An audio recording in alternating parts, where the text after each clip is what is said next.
Hey everybody, I'm Michael Connelly. I'm the author of FairWarning, a novel that's been out a few weeks. And I wanted to connect because I have something that's a little rare here.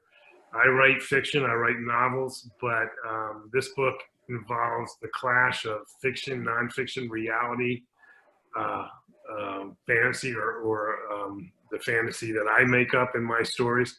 Because with me here is Myron Levin, who is a character in the book. He inspired a character. What he has been doing with a news site called FairWarning, for which I take the title of the book, is something I've been involved with and am proud of.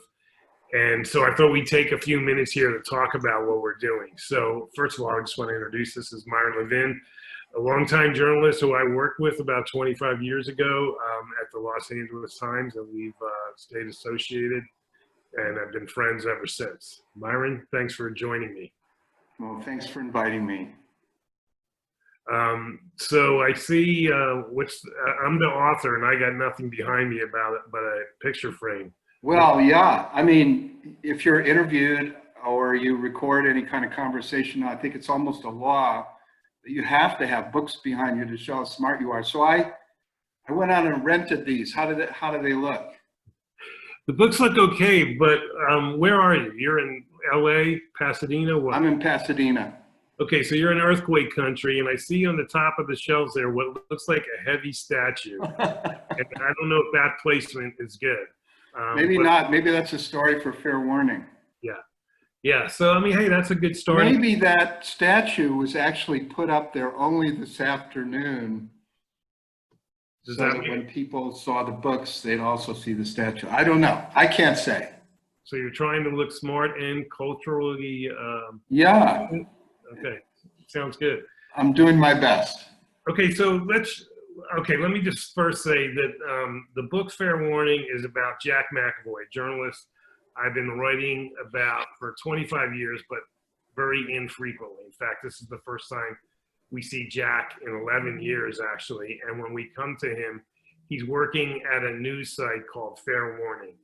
And I chose that, one, because I knew I had an in. I knew Myron. I'm a member of the board of FairWarning, and I knew they would most likely allow me to use FairWarning. In all the books I've written about Jack McAvoy, he works at real places. First the Rocky Mountain News, then the Los Angeles Times, now FairWarning. And so that's kind of like the milieu where I have Jack Land in this book. And now I want to kick it over to you, Myron, and tell a little bit what the Real FairWarning news site does.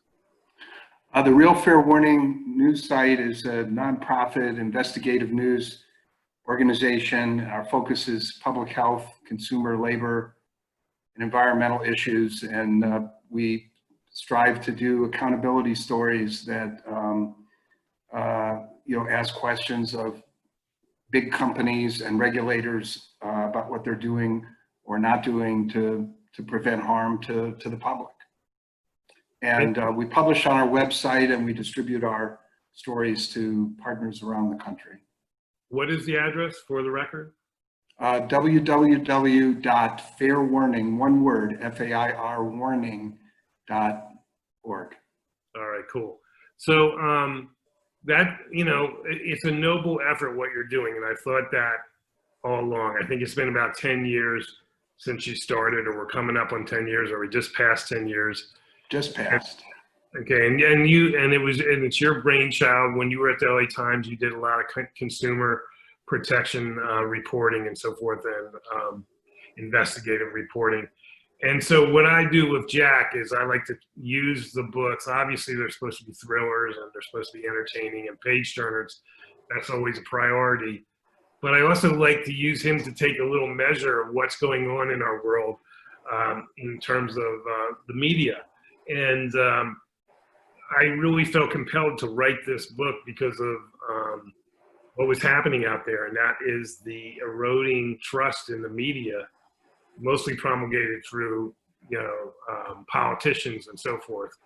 But to me, it's a growing problem. So I wanted to write about a relentless undaunted truth seeker, and I had an in here at Fair Warning, so this came about when I think I sent you an email saying, do you mind if I do this? Do you recall how this happened? I do, and I was shocked and really delighted. I had no idea, but you sent me an email saying this may sound crazy or this may sound weird, but I would like to write a book that involves investigative journalist who works for Fair Warning. And do you mind? And do we have to ask the board for permission? And by the way, here's 50 pages of the first draft. And I was floored and happy. It's exciting. It's unique. When you're, it's funny, I'm recalling this now because I just kind of write like a shark and I forget what's behind me. So I sent you these pages. Were you in those pages as a character, or had that? Yeah, I was. Well, that must have been shocking too, right? Yep, very. All right. So despite all that, I actually got your permission and the board's permission. So here we are now. You know, I'm a slave in these books. I'm a slave to drama and to making things move quickly. And I know that Jack in the books kind of deviates somewhat from the purposes of Fair Warning. And you know, you gave me some back and forth on that. I gave you an early look at the manuscript, and I made changes that I think made the book quite a bit better, based on your thoughts. So I appreciate that. But let's turn this a little bit into where we are in terms of media. Is what you're doing. I know it's a tough thing. You have to not only investigate and find the stories and dig out these facts that are often difficult to get, but you also, you know, have to keep the boat floating. You have to secure funds and so forth, and that's the name of the game in this nonprofit journalism world. And I guess I'm telling what's happening, but I'm also asking the question: is that where we're headed more and more? As it seems that there's really only maybe a couple handfuls of newspapers that are doing what they once were able to do in terms of being watchdogs and serving their communities. Yeah, I think it is. I mean, I think there's, you know,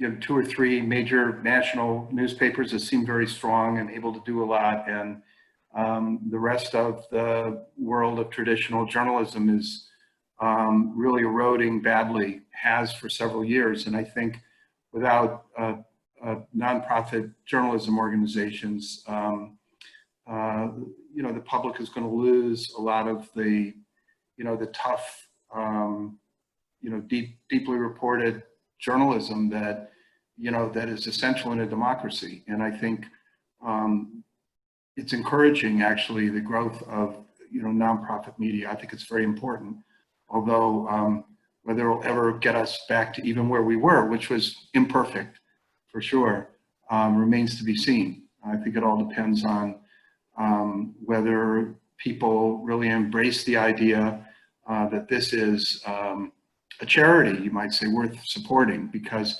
after all, it's a hard idea to get people's heads around, because for so many decades, traditional media organizations made egregious profits. So the idea that you have to, you know, give them money to support them so that they can support democracy is, you know, maybe not an easy thing.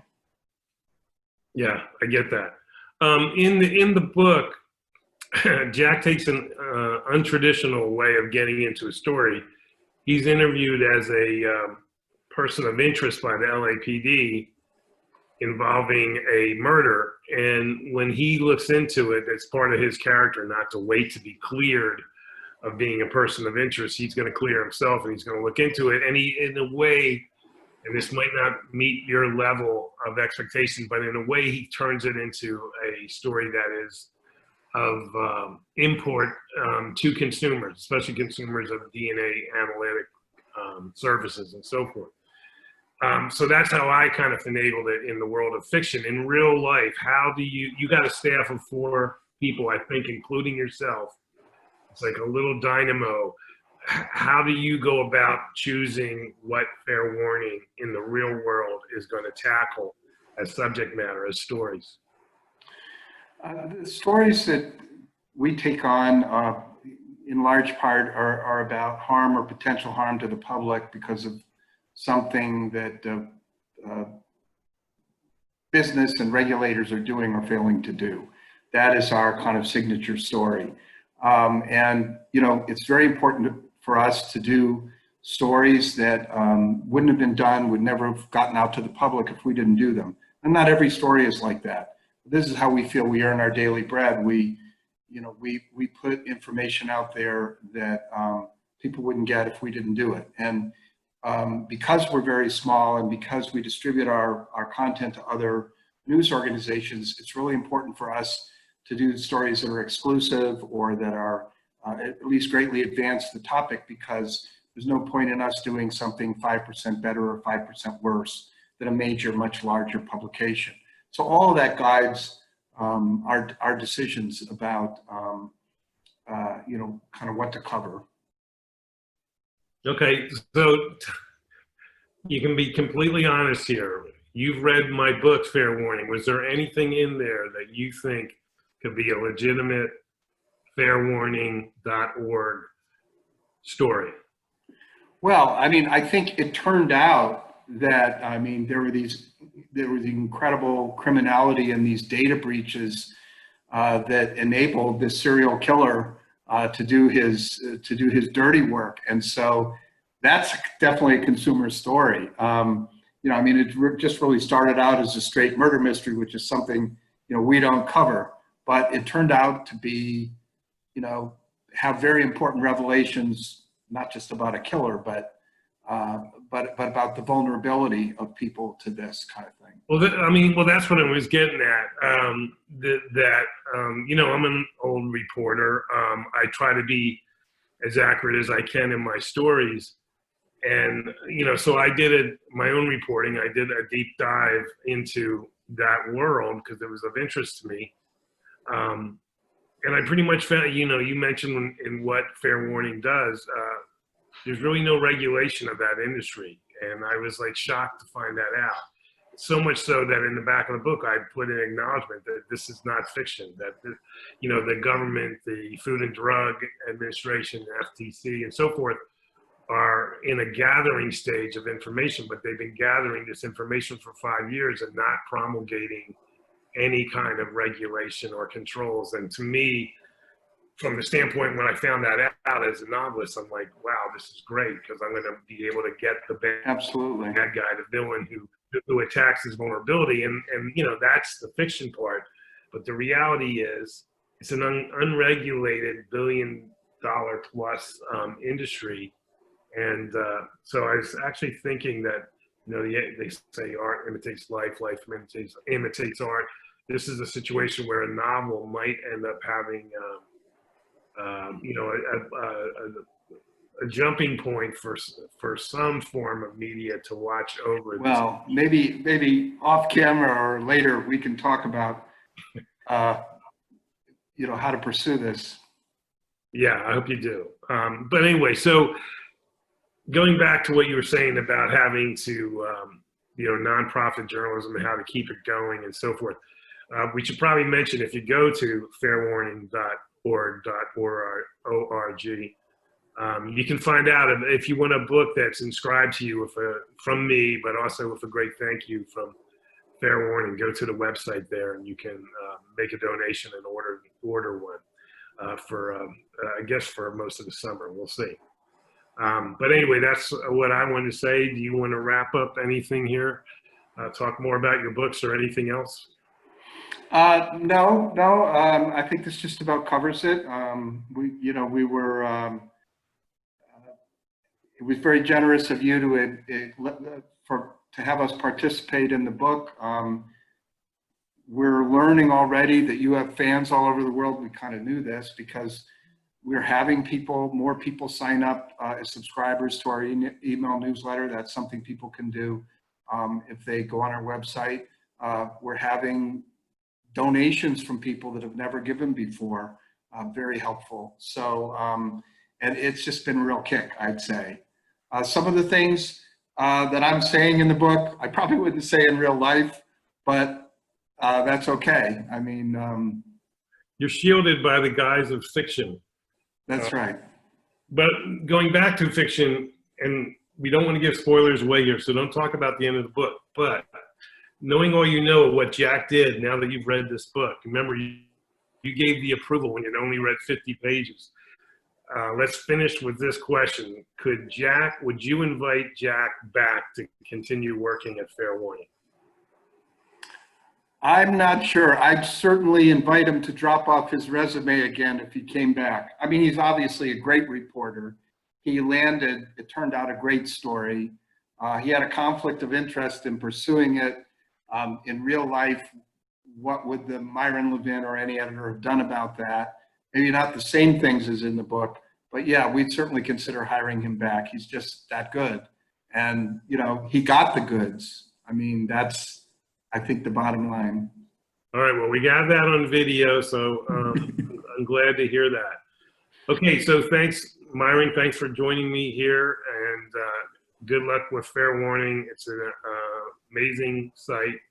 I am very proud of my association with it over the years, and look forward to continuing that and seeing what happens in the future. Thank you, Mike, very much. Thanks.